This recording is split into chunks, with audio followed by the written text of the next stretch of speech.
Two sources with direct knowledge of a classified FBI briefing yesterday on Capitol Hill tell your humble correspondent that lawmakers now fear valuable intel on potential threats to the homeland may have been lost this week.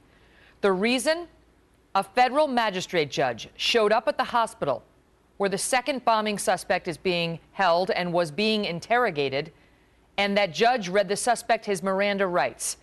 The FBI says this happened just 16 hours into its questioning of the younger brother in this case, Johar Tsarnaev. The FBI told lawmakers yesterday it was shocked to have its interrogation shut down midstream. It was incomplete.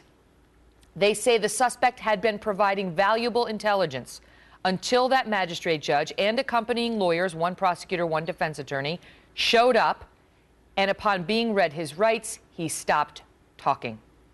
Under the so-called public safety exception to the Miranda requirement, Miranda being you have the right to remain silent, you have the right to counsel, and so on, the FBI understood that it would have about 48 hours to question Johar Tsarnaev before those Miranda rights were read. That is what the Obama administration had been saying in the past week or so, that they could take advantage of this exception, which would provide us all the intel we needed.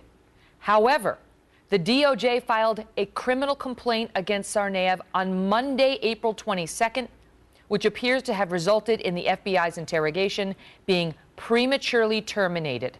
The FBI account of what happened in that hospital room is shocking. We're going to get into more details in just a bit. All of this raises many questions, some of which we will try to answer for you today, such as who authorized the filing of the criminal charges on Monday?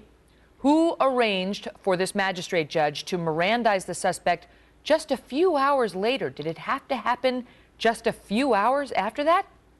Why weren't the FBI interrogators on the scene getting valuable intelligence information from a terror suspect consulted first before they came over to Mirandize the suspect, or even notified? How is it that they're shocked to see the judge walk into the hospital room?